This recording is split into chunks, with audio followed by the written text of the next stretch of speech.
keyakinan kelas itu adalah hal yang harus kita yakin, baru bisa kita kerja. Udah, sekarang ibu mau kalian buat contoh keyakinan kelas yang harus nanti kita patuhi bersama. Coba siapa yang bisa kira-kira menyebutkan apa contohnya, biar kita tuliskan. Contoh keyakinan kelas yang harus kita buat, misalnya ibu buat di sini datang tepat waktu. Datang tepat waktu. Artinya kamu harus datang tepat waktu. Tidak boleh terlambat. Datang tepat waktu. Jam berapa kita masuk, Nak? Jam 8 kita sudah mulai belajar. Jadi jangan sampai kamu lewat jam 8 itu belum sampai sekolah. Sudah? Itu satu contohnya. Coba siapa yang bisa menyebutkan apa kira-kira contoh keyakinan yang bisa kita lakukan? Yang mudah saja, yang bisa kita pahami. Misalnya, apa tadi? Saling menghormati, ya kan? Bagus Regina, saling menghormati. Buat di sini berarti yang kedua itu saling menghormati. Bagus Regina, saling menghormati. Apa lagi, Nak, selain itu? Kira-kira boleh tidak ganggu kawan? Tidak. Boleh. Berarti kita buat apa? Peraturan kita, keyakinan kelas kita. Tidak boleh, tapi jangan kita pakai tidak. Kita pakai kata yang lebih bagus, yang lebih halus seperti ini kan. Datang tepat waktu, saling menghormati. Mau? Coba semua tuliskan satu keyakinan kelas yang akan kita buat dan kita tempelkan di kelas kita supaya bisa kita kerjakan bersama-sama. Coba kamu tulis di sini. Ayo, tuliskan apa saja yang mau kamu kerjakan. Apa saja yang bisa kita kerjakan. Misalnya tadi apa? Datang tepat waktu, saling menghormati. Apalagi? Bekerja sama. Ayo, tulis. Apa saja yang ingin kamu tuliskan? Boleh. Saya dari Guru Samin dalam program Bergerak di Guru Kelas 2 ingin mengadakan sedikit sosialisasi kepada guru-guru kita mengenai pendidikan di Guru Bergerak. Rencananya besok saya akan mengadakan pembacaannya. Untuk itu saya mohon izin dan mohon bantuan serta waktu kepada ibu serta guru-guru yang ada di sekolah ini. Saya sebagai kepala sekolah, kalau memang itu yang dibutuhkan untuk tugasnya, saya juga sangat senang supaya besok kita adakan sosialisasi itu. Ya, silakan aja. Terima kasih, Bu.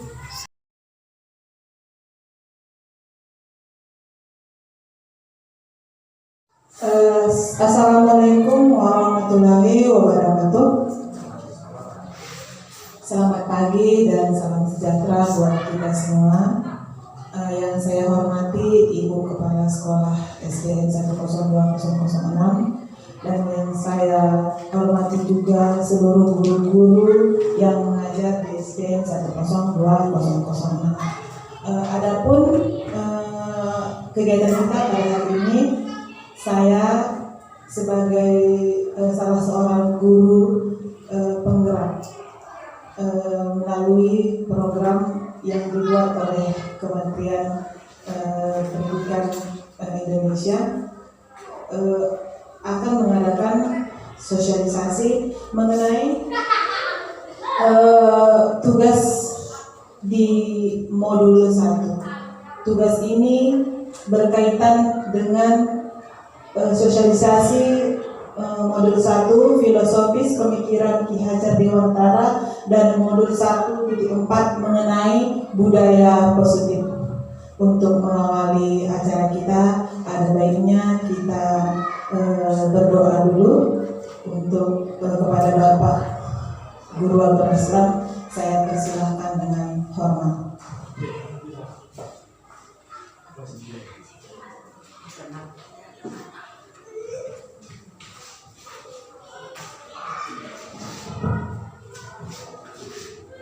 Mari kita berdoa menurut kepercayaan dan keyakinan kita masing-masing agar kiranya apa yang kita kerjakan pada hari ini mendapat berkah dari Allah Subhanahu wa taala. A'udzu billahi minasy syaithanir rajim. Bismillahirrahmanirrahim. Alhamdulillahi rabbil alamin wassalatu wassalamu ala asrafil anbiya'i wal mursalin wa ala alihi wa sahbihi rasulillahi ajma'in. Hamdan syakirin hamdan na'imin hamdan yuwafi ni'amahu wa yukafi mazidah. Ya Rabbana lakal hamdu kama yanbaghi lijalali wajhikal karim wa azimi sultanik. Allahumma shalli ala sayyidina Muhammad wa ala ali sayyidina Muhammad. Allahumma inna na'udzu bika min 'adzabil qabri ومن عذاب جهنم ومن شر فتنة المحيا والممات ومن شر فتنة المسيح الدجال. لا إله إلا أنت سبحانك إنا كنا من الظالمين. ربنا آتنا في الدنيا حسنة وفي الآخرة حسنة وقنا عذاب النار. سبحان ربك رب العزة عما يصفون والسلام على المرسلين والحمد لله رب العالمين.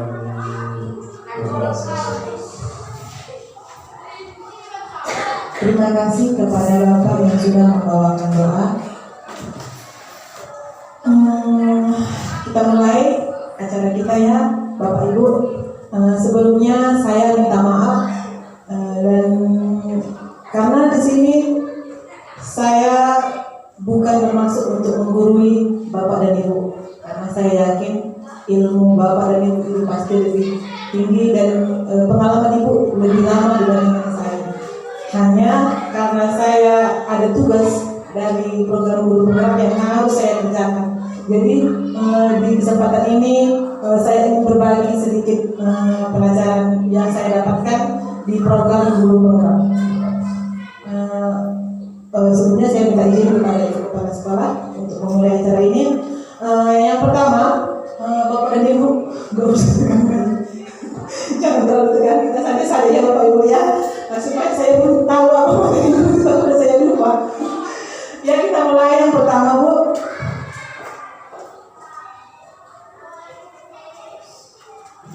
Yang pertama itu mengenai refleksi. Kita hanya bisa merawat dan memelihara tanaman, ya kan Bu? Kalau misalnya tanaman itu jagung, kita tanam jagung, kemudian kita hanya bisa merawat, kita hanya bisa memberi pupuk supaya tanaman yang kita tanam tumbuh. Kita hanya bisa merawat dan mendidik tanaman itu, sama seperti anak ibu kita, Bu. Dia udah punya kodrat alam, dia udah punya bakat masing-masing. Kita nggak bisa mengatakan dia harus jadi seperti ini, dia harus jadi seperti itu, nggak bisa. Mungkin ini juga bisa kadang kita terapkan di rumah, ya kan Bu? Kadang kayak saya juga seperti itu. Kamu harus bisa gini, kamu harus bisa gini. Padahal sebenarnya anak itu dia udah punya potensi masing-masing yang kita nggak tahu, yang kita belum tahu. Itu kan tugas kita sebagai seorang guru untuk menentunya, mengeluarkannya. Jadi di sini saya sadar sebenarnya apa sebenarnya fungsi seorang guru itu. Kemudian Bu, di yang kedua, pendidikan itu adalah tempat persemaian benih-benih kebudayaan dalam masyarakat. Artinya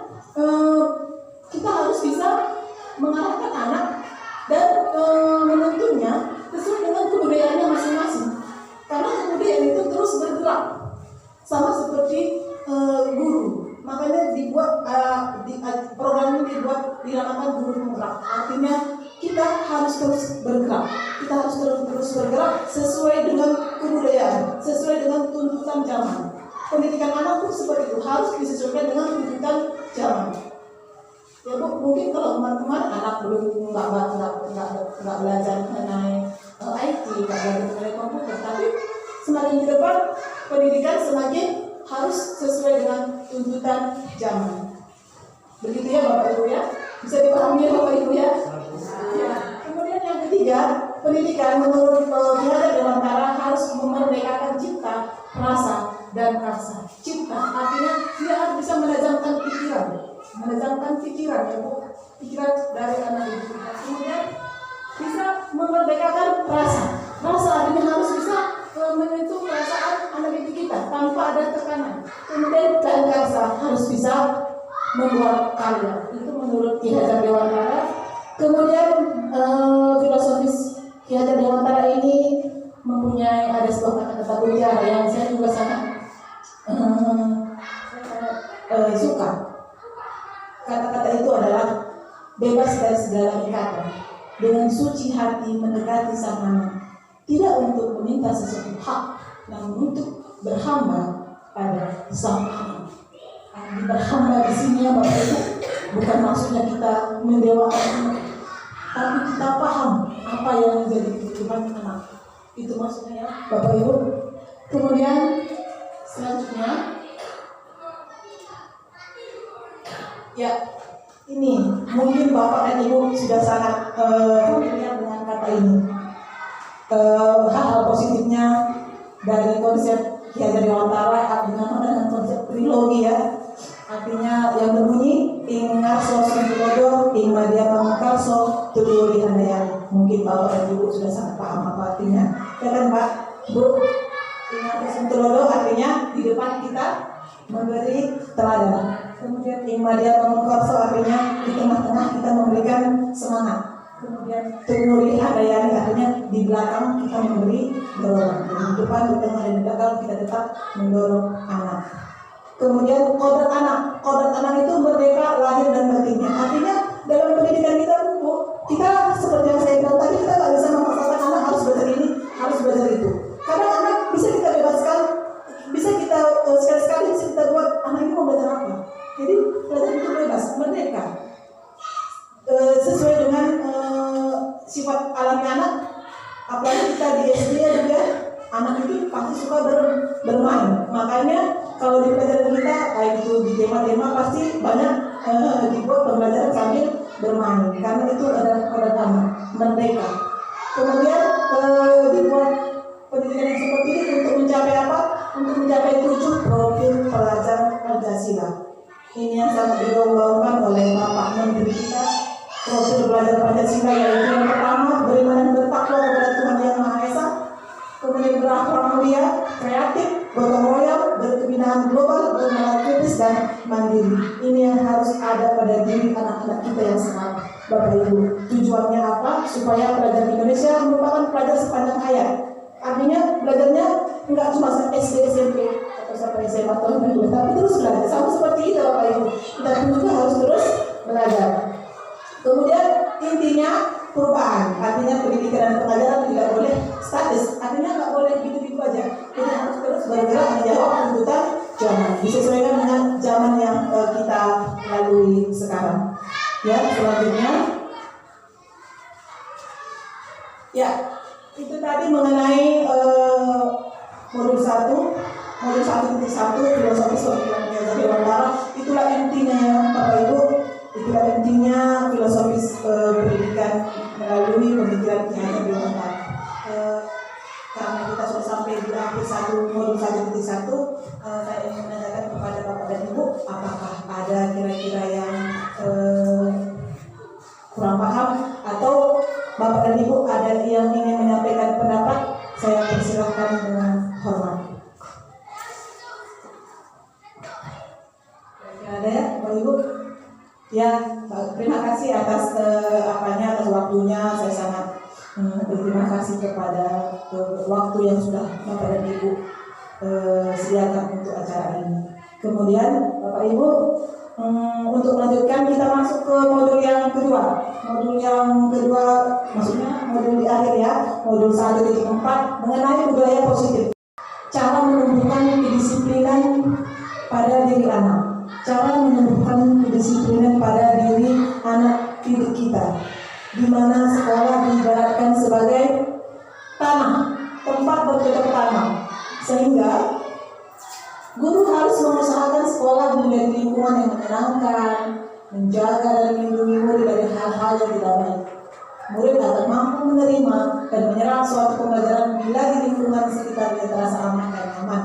Selama seseorang merasakan tekanan-tekanan dari lingkungannya, maka proses pembelajaran akan sulit.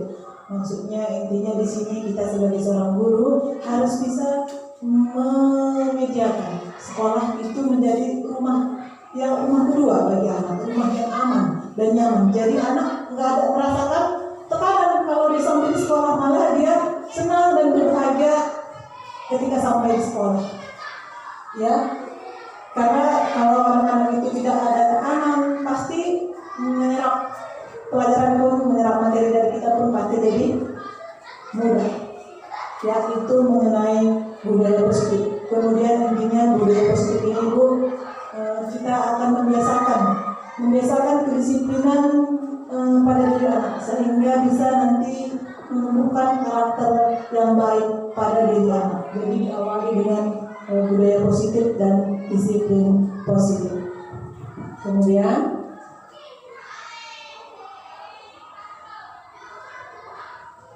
ya, di budaya positif ini ada sebuah kegiatan yang akan kita lakukan. Bisa Ibu baca kan? Di sini saya minta bantuan dari 2 orang guru untuk maju ke depan untuk kita buat sedikit kegiatan ini. Boleh Ibu? Nggak apa-apa Bu. Boleh Ibu kelas 5 dengan Ibu kelas 6. Kalau silakan. Kalau bisa main-main aja nih Bu. Sambil belajar, kan sampai kita kamu bermain sambil belajar. Di sini saya minta nanti ada salah seorang ibu, bisa ibu ini, bisa ibu kelas 6, untuk menghafalkan salah satu tangan ibu. Kemudian ibu membayangkan bahwa di kepala tangan ibu ini ibu menyimpan sesuatu yang sangat berharga di kepala tangan ibu. Kemudian ibu akan pasti menjaga hal yang sangat berharga itu karena begitu pentingnya untuk kehidupan ibu. Kemudian nanti ibu ke kelas 5 mencoba dengan segala cara untuk membuka kepala tangan ibu kelas 6 tadi. Iya Bu, gitu nanti ini apa ya kegiatannya. Kemudian nanti ibu kelas 5 boleh membujuk, boleh juga menghardik atau mungkin menggoda, bahkan menawari dengan uang supaya ibu kelas 6 ini nanti mau untuk membuka kepala tangannya. Begitulah kira-kira. Coba bisa kita praktekkan dulu ya Bu. Ibu kelas 5 ya. Coba Ibu bayangkan bahwa di tangan ibu ini ibu menyimpan satu hal yang sangat berharga. Mungkin hal yang sangat berharga itu bisa jadi semangat ibu, bisa jadi itu keluarga, anak. Ini yang kita genggam. Jadi kita genggam kuat-kuat. Kita bertahan supaya ini atau juga prinsip, ya prinsip. Kita genggam kuat-kuat dan kita tidak akan kita pertahankan sekuat-kuatnya walaupun ada godaan. Wujudkan nanti dari kawan ibu begitu dalam ini bisa kita mulai ya, genggamkan tangannya dulu ya, genggam kepala, bayangkan bahwa di tangan ibu. Kalau kita seorang manusia, kalau kita beragama, nggak boleh kita menyimpan rahasia sendiri, harus membagi hati kita sama orang lain biar kita jangan sakit. Nanti ibu sakit. Ini namanya rahasia Bu, tidak boleh dibiarkan sama orang lain.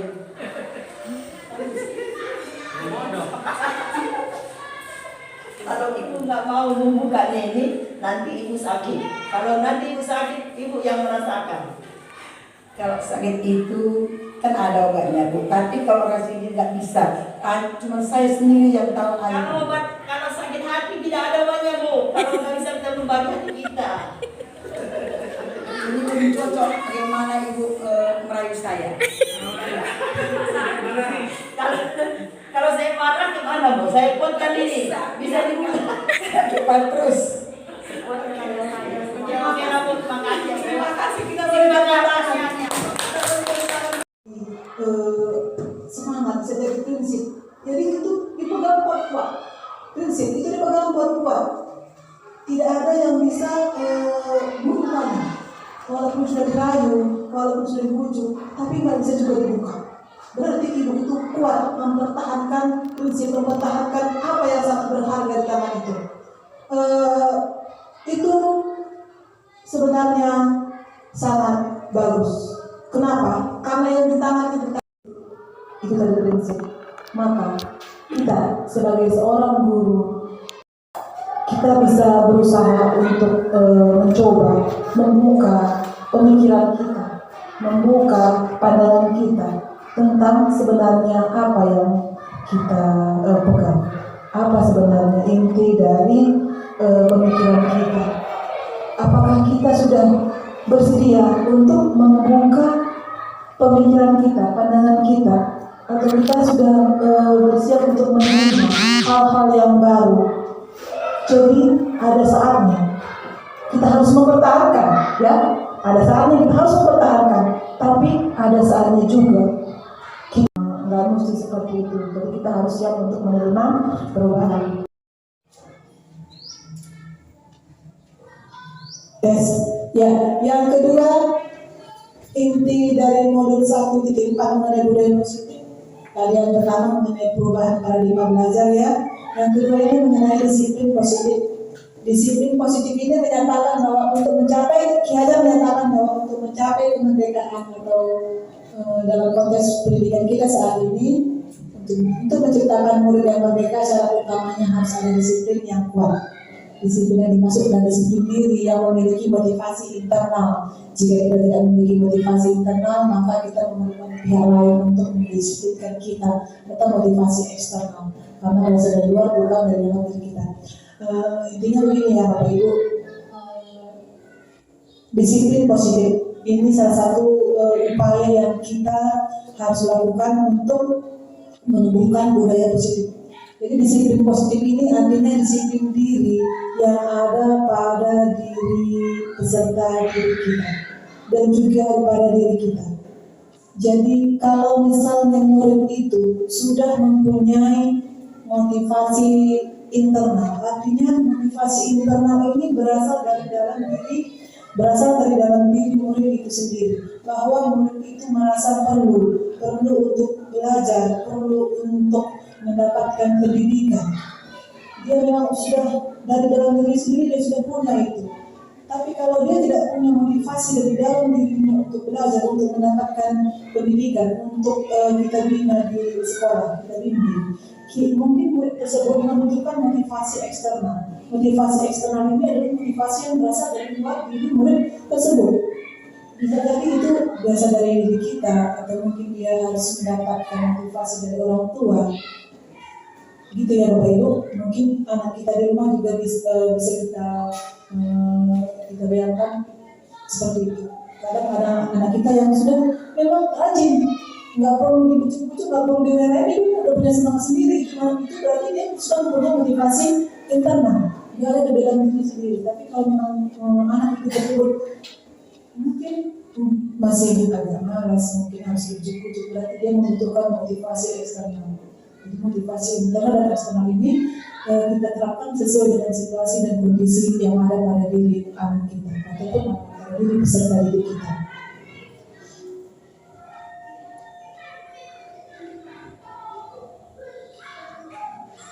Ya. Kemudian inti yang ketiga tentang teori motivasi.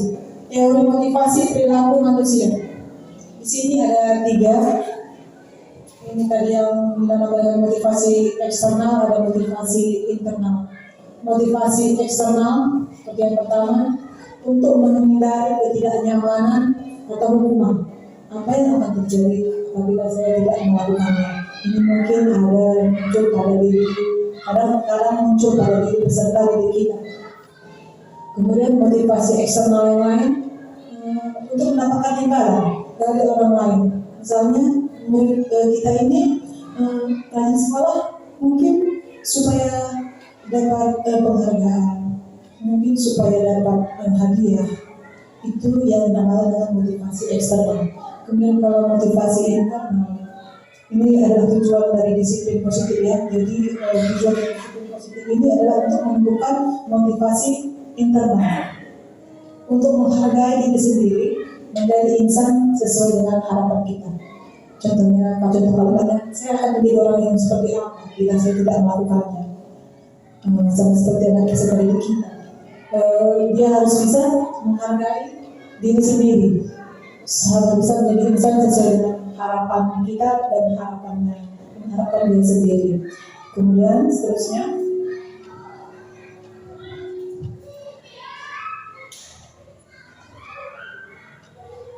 ya, ini mengenai posisi kontrol. Posisi kontrol ini adalah posisi yang bisa kita terapkan sebagai seorang guru di kelas kita ataupun di rumah kita juga bisa, Bu. Yang pertama dengan pemimpin. Kadang ini juga masih kita terapkan. Ya. Saya sendiri juga kadang masih seperti ini. Saya menggunakan teknik pemukul. Pemukul ini, seorang pemukul bisa menggunakan fisik maupun verbal. Orang-orang yang menjalankan posisi pemukul senantiasa mengatakan bahwa sekolah itu menggunakan sistem atau alat yang dapat lebih menggunakan murid-murid lebih dahulu lagi. Guru-guru yang menerapkan posisi pemukul akan berkata, "Patuhi aturan saya, awas, kamu selalu tidak bisa sama, selalu, pasti selalu yang terakhir selesai." Ini namanya posisi kontrol pemukul. Jadi posisi kontrol pemukul ini terkadang masih perlu kita lakukan, tapi ada baiknya kalau bisa kita rubah. Kita masuk ke yang kedua, membuat orang merasa bersalah. Pada posisi ini biasanya guru akan bersalah lebih lembut. Membuat orang merasa bersalah akan menggunakan keheningan yang membuat orang lain merasa tidak nyaman. Contohnya, ibu sangat kecewa sekali dengan kamu. Berapa kali dalam harus beritahu? Gimana ya kalau untuk kamu bagus seperti itu? Jadi misalnya murid itu kan melakukan kesalahannya, Bu, Pak, melakukan kesalahan terus, kadang kita begini, gimana ya kamu ini? Gimana nanti gue ini? Mau jadi apa nanti kamu? Kadang kita begitu kan, kadang kita masih buat kata-kata seperti itu kepada murid. Ibu sangat kecewa sekali dengan kamu. Jadi kalau kita buat kata-kata yang seperti itu, jadi disebut merasa bersalah. Kadang dia merasa, entah apa adanya artinya apa yang aku lakukan ini. Jadi dia merasa kecewa dengan dirinya sendiri. Ya, ini kalau kita membuat posisi membuat orang merasa bersalah. Kemudian yang ketiga, ya, kita mengambil posisi kontrol sebagai seorang teman. Jadi dari posisi kontrol yang pertama tadi hukum, yang kedua tadi membuat orang merasa bersalah, jadi ada teman. Ya, kalau untuk teman ini mungkin ini juga sering kita lakukan pada diri kita. Misalnya pada posisi ini kita menggunakan hubungan, kita menganggap murid itu adalah seorang teman. Misalnya kita buat kata-kata seperti, ayolah, itulah bapak, ayo ingat, dia tidak bapak bantu selama ini. Karena kan kalau butuh usaha kita ajarin kita, udah membantu seperti itu. Jadi kita benar-benar sebagai seorang teman. Kemudian hal negatif dari posisi teman ini ada, itu bila saat ada nanti pada suatu saat murid itu merasa dikecewakan, dia tidak akan berusaha. Kemudian hal lain yang timbul, murid itu akan bertindak sesuai dengan arahan guru dan murid akan tergantung pada guru tersebut. Ini kalau kita lakukan posisi sebagai teman. Jadi setiap posisi itu ada pada perannya masing-masing. Kemudian yang keempat ada posisi monitor atau pemantau. Di sini seorang guru itu ada bertugas untuk mengawasi, ada bertugas untuk memantau. Misalnya murid itu berkesalahan, kemudian kita kasih tugas. Kamu harus kerjakan tugas ini sampai nanti istirahat. Ini harus selesai. Itu namanya posisi guru sebagai monitor atau pemantau. Kemudian yang kelima, Ini posisi kontrol sebagai seorang manajer. Ya, kalau manajer ini artinya pimpinan ya kan Bu. Tapi di sini artinya manajer sebagai pemimpin artinya murid itu harus bisa memanage dirinya sendiri. Jadi setelah dia berbuat kesalahan, dia juga harus tahu bagaimana mengubah perilakunya. Di posisi manajer ini, guru berbuat sesuatu bersama dengan murid, mempersilahkan murid mempertanggungjawabkan perilakunya dan mendukung murid agar dapat menemukan solusi atas permasalahannya sendiri. Di posisi manajer ini, seorang guru akan mengadakan suatu kegiatan yang dinamakan dengan restitusi. Restitusi ini menjadikan murid menjadi manajer bagi dirinya sendiri, untuk menganalisis kebutuhan dirinya maupun kebutuhan orang lain. Contoh kata-katanya misalnya seorang guru mengatakan seperti ini, apa yang kita yakini? Kita kembali kepada keinginan kelas dan apakah kamu meyakininya? Jika kamu meyakini, apakah kamu bersedia memperbaikinya? Jadi kalau itu melakukan kesalahan, dia bersedia untuk melakukan restitusi, bersedia untuk mengubah perilakunya dan mencari solusi atas tindakan yang sudah dilakukan. Jadi dia berusaha untuk memanage dirinya sendiri. Inilah posisi kontrol yang sangat dianjurkan oleh dari modul 1.4 menjadi positif ini, di mana seorang guru itu harus bisa bertindak sebagai seorang manajer dan bisa harus membuat murid menjadi manajer untuk dirinya sendiri. Ya, kita teruskan. Ya, yang keenam ada keyakinan kelas. Pada saat restitusi nanti, pada saat kegiatan manajer, pada saat murid bertindak sebagai seorang manajer, seorang guru akan melakukan sebuah tindakan yang namanya restitusi. Di kegiatan restitusi tersebut, di mana murid akan berbuat sesuatu dan mempertanggungjawabkan apa yang dia lakukan. Tapi semua itu atas arahan dari guru. Kemudian nanti ada pada saat restitusi itu nanti kita akan masuk kepada keyakinan kelas. Kenapa keyakinan kelas? Kalau dulu ya Bu ya, mungkin kita sering membuat yang namanya peraturan, ya kan Bu, di kelas ada tata tertib. Misalnya murid harus hadir pada jam 7.45, kemudian dilarang buang sampah, kemudian dilarang mengganggu teman, dilarang ribut. Itu peraturan mungkin dulu kita buatnya kan Bu, sekarang mungkin masih kita buat.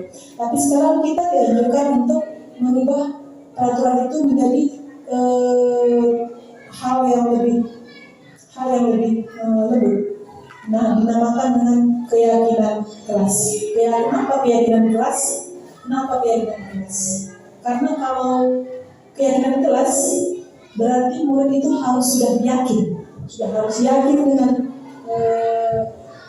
peraturan tersebut. Dia sudah yakin dengan apa yang akan dikerjakannya, makanya dia nanti akan mengerjakannya dengan penuh tanggung jawab. Kemudian cara membentuk keyakinan kelas ini, keyakinan kelas bersifat lebih abstrak daripada peraturan, kemudian lebih rigid. Keyakinan kelas berupa pernyataan universal dibuat dalam bentuk positif. Jadi intinya dihindari kata-kata negatif. Semuanya tindakan dan kata-katanya dalam bentuk positif. Misalnya kalau ada kata-kata dilarang masuk atau dilarang terlambat, itu diubah. Misalnya menjadi seperti keyakinan kelas yang sudah ada di kelas kami. Contohnya berdoa sebelum dan sesudah belajar. Itu salah satu contoh keyakinan kelas. Jadi semua murid harus yakin bahwa ini memang harus dilakukan sebelum dan sesudah belajar, harus berdoa. Kemudian misalnya berpakaian rapi. Jadi murid itu harus sudah yakin, harus berpakaian rapi sekolah. Kemudian yang ketiga, contohnya, ini contoh ya Bu ya, setiap kelas itu bisa beda-beda. Ini kan masih kelas 2, jadi kalau kelas 6 mungkin nanti keyakinan kelas itu berbeda. Jadi keyakinan kelas ini dibuat bersama-sama dengan murid, dan harus harus melalui kesepakatan kelas. Murid dan guru ini harus bersama-sama membuat keyakinan kelas. Nggak bisa kita hanya ikut peraturan. Jadi kita harus komunikasikan, kita harus bicarakan dengan murid. Murid ini maunya kelasnya seperti apa? Kalau murid kelas, kalau kamu maunya kelas itu seperti apa? Kamu maunya belajar bagaimana? Jadi ada kegiatan untuk memerdekakan murid. Jadi murid itu merdeka untuk berbuat dan belajar sesuai dengan kemampuan, tapi tetap harus sesuai dengan arahan guru. Jadi kita boleh tanyakan kepada guru, kamu mau kelasnya seperti apa? Oh, saya mau kelasnya itu bersih. Jadi nanti dibuat keyakinan kelasnya, kelas saya bersih. Berarti itu sudah keyakinan kelas. Semua murid yakin bahwa kelas harus bersih. Kalau yakin berarti harus dikerjakan. Sudah harus dikerjakan. Ya kan, Bu? Sama seperti keyakinan kita. Kalau kita sudah yakin pasti kita akan kita akan melaksanakan.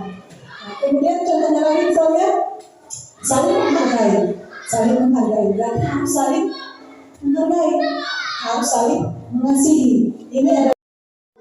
Jadi ada kalanya penghargaan itu berakibat yang kurang baik. Ya, Ibu. Kemudian seterusnya kita menanyakan keyakinan. Di mana murid melihat kesalahannya dihubungkan dengan nilai-nilai kebajikan yang diyakini, mendasari manusia berinteraksi dengan orang lain. Di sini guru akan berkata, apa nilai yang kita percaya di kelas atau sekolah kita? Nilai kebajikan apa yang sudah kita sepakati?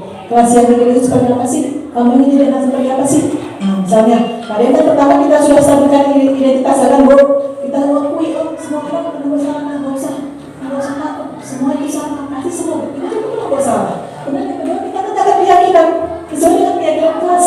Kita kan sudah punya keyakinan kelas. Nah, keyakinan kelas apa? Kamu kan kalau kamu seperti ini, kamu sudah melanggar keyakinan kelas kita. Kemudian kamu tidak ada seperti apa? Jadi di sini di kegiatan kelas itu sih. Contohnya, ibu sempat kecewa sekali dengan kamu. Berapa kali Bapak harus memberitahu? Gimana ya kalau orang tua kamu Bapak seperti itu? Jadi misalnya murid itu kan melakukan kesalahannya, Bu, Pak, melakukan kesalahan terus. Nah kadang kita begini, gimana ya kau ini? Kayak mana nih nanti kau ini? Mau jadi apa nanti kau?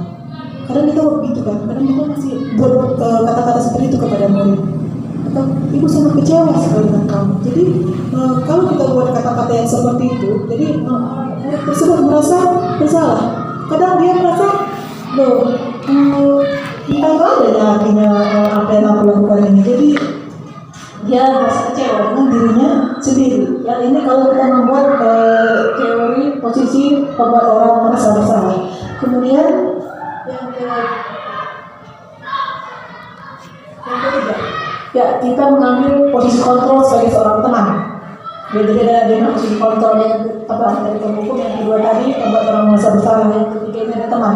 Ya, kalau untuk teman ini mungkin ini juga sering kita lakukan pada murid kita.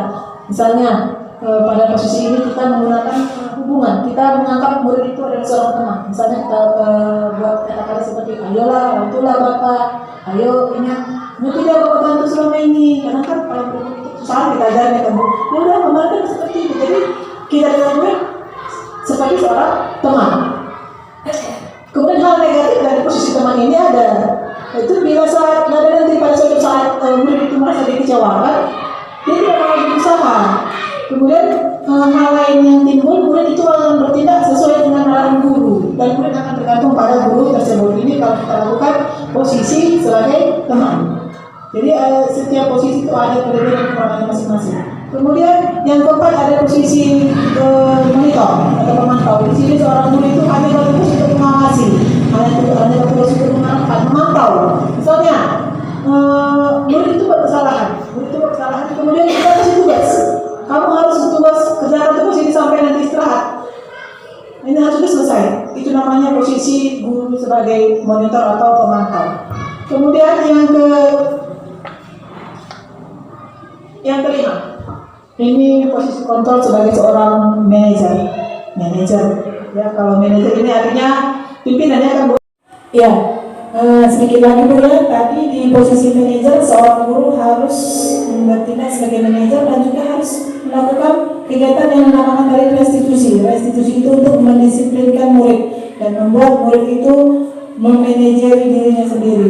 Inti restitusi tadi adalah proses kolaboratif yang mengajarkan murid untuk mencari solusi untuk masalah, kemudian murid menjadi lebih memiliki tujuan, dan restitusi bukan untuk menebus kesalahan, namun untuk belajar dari kesalahan.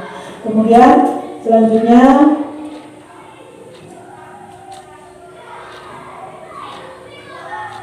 ya, di restitusi itu ada 3 kegiatan yang harus dikerjakan. Yang pertama itu namanya menstabilkan identitas.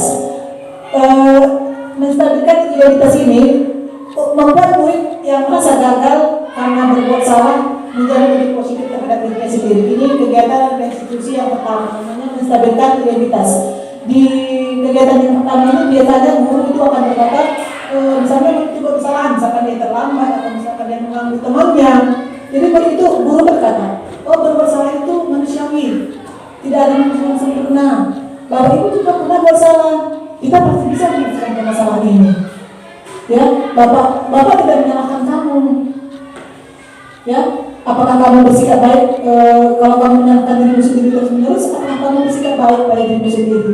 Jadi di kegiatan yang pertama ini menstabilkan identitas itu murid itu harus kita stabilkan dulu tindakan, kita harus stabilkan dulu emosinya. Kita harus katakan bahwa setiap orang pasti pernah berbuat salah. Itu namanya kita menstabilkan identitas murid tersebut. Kemudian yang kedua, di kegiatan yang restitusi, kita menanyakan keyakinan. Kita menanyakan keyakinan di mana murid melihat kesalahannya dihubungkan dengan nilai-nilai kebajikan yang diyakininya, mendasari manusia berinteraksi dengan orang lain. Di sini guru akan berkata, apa nilai yang kita percaya di kelas atau sekolah kita? Nilai kebajikan apa yang sudah kita sepakati? Kelas yang nilai itu seperti apa sih? Kamu ini tidak seperti apa sih? Nah, misalnya, pada yang pertama kita sudah stabilkan identitas, kan Bu? Kita mengakui, oh semua orang pernah bersalah, nggak usah takut, semua itu salah, pasti semua itu pernah bersalah. Kemudian yang kedua, kita tetap keyakinan, sesuai dengan keyakinan kelas. Kita kan sudah punya keyakinan kelas. Nah, keyakinan kelas apa? Kamu kan, kalau kamu seperti ini, kamu sudah melanggar keyakinan kelas kita. Kemudian kamu tidak ada seperti apa? Jadi di sini di kegiatan restitusi itu, yang kedua, guru menanyakan keyakinan. Kemudian yang ketiga,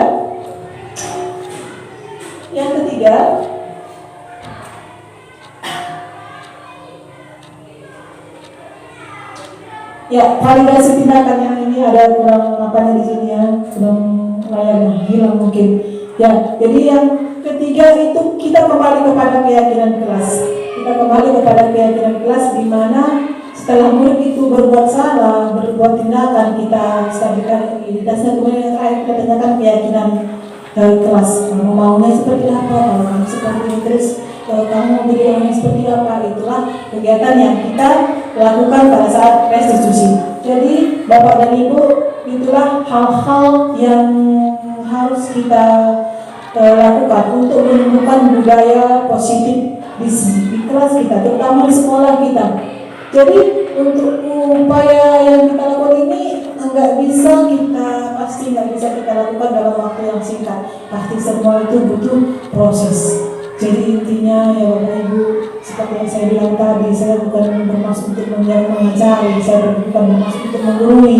Jadi saya hanya berbagi mengenai apa yang sudah saya dapatkan dan harus saya kerjakan. Saya harus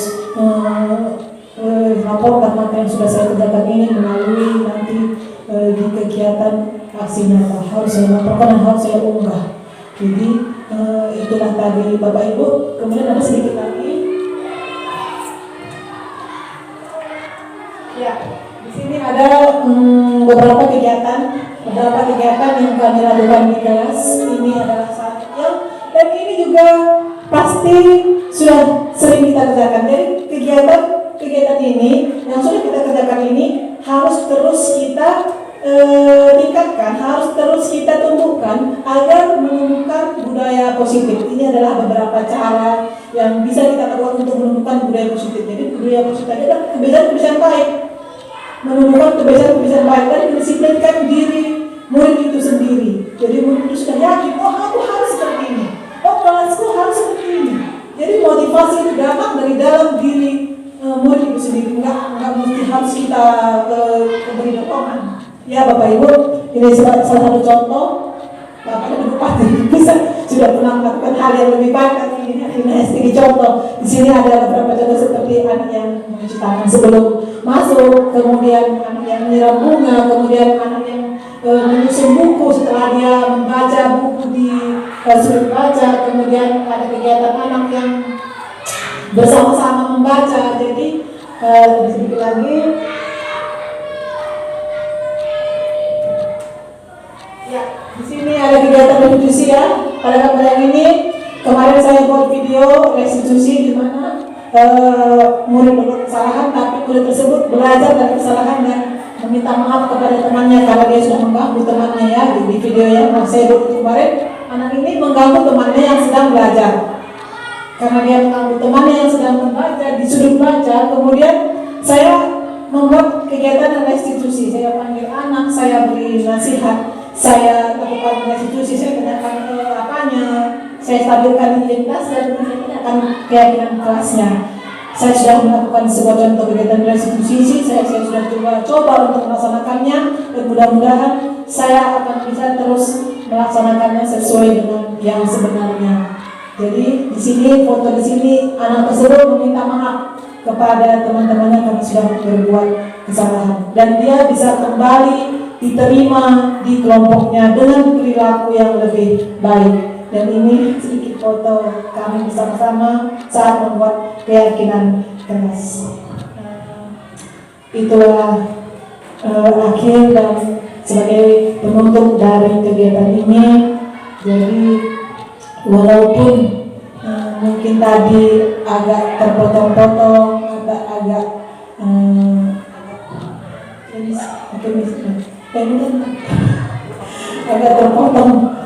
agak terpotong, saya berharap apa yang saya sampaikan ini bisa memberi manfaat kepada kita semua. Walaupun mungkin pada kesalahan, saya minta maaf terutama kepada ibu kepala sekolah di mana lebih kurangnya saya mohon maaf.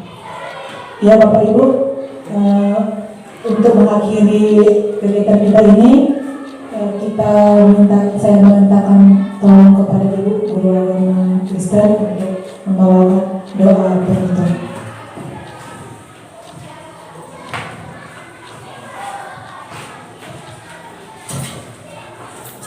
Ya Bapak Ibu, karena sosialisasi kita yang sudah selesai, mari kita tutup dengan doa yang kami bawakan dari Guru Agama Kristen. Kita berdoa. Segala puji dan syukur kami ucapkan kehadirat-Mu ya Tuhan, karena pada saat ini juga kami masih dapat merasakan berkat dan anugerah-Mu, sehingga kami boleh mengikuti sosialisasi guru penggerak yang dilaksanakan di sekolah ini oleh Ibu Devi Rosalin. Tuhan, kami percaya dan kami berharap apa yang telah disosialisasikan oleh Ibu tentang integrasi pemikiran di antara mengingatkan ulang kepada kami guru-guru untuk melaksanakan tugas dan tanggung jawab kami sebagai tim pengajar.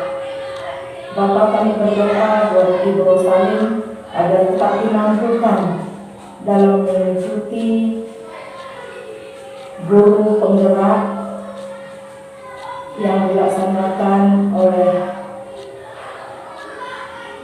Dinas Pendidikan dapat dilaksanakan dengan baik, dengan sempurna, sehingga dia dapat menjadi penggerak di dalam pendidikan di Kecamatan SDN khususnya di SD 102.006 ini. Kepada Ibu Kepala Sekolah kami juga Tuhan, Engkau berikan kemampuan, kebijaksanaan dari surga, supaya kepala sekolah kami dapat memimpin kami, guru-guru di sekolah ini, untuk lebih meningkatkan cara kami mengajar di kelas maupun di luar kelas, supaya anak-anak kami dapat menjadi anak-anak yang pintar dan anak yang baik di mata Tuhan. Terima kasih Tuhan, kami serahkan segala tugas guru penggerak yang dilaksanakan oleh Ibu Devi Rosalim ini dapat berjalan dengan baik sehingga membawa keberhasilan di dalam dirinya maupun di sekolah ini. Terima kasih Bapak, sebentar lagi kami akan pulang ke rumah kami masing-masing. Tuhan menyertai kami, Tuhan yang memimpin kami, supaya apapun yang kami lakukan hari ini Tuhan benar-benar dapat memuliakan Tuhan. Terima kasih Bapak, ampunkan dosa dan kesalahan kami, supaya kami layak menerima berkat dan anugerah dari Tuhan. Terima kasih Bapak, kami sudah berdoa dan mengucap syukur. Amin.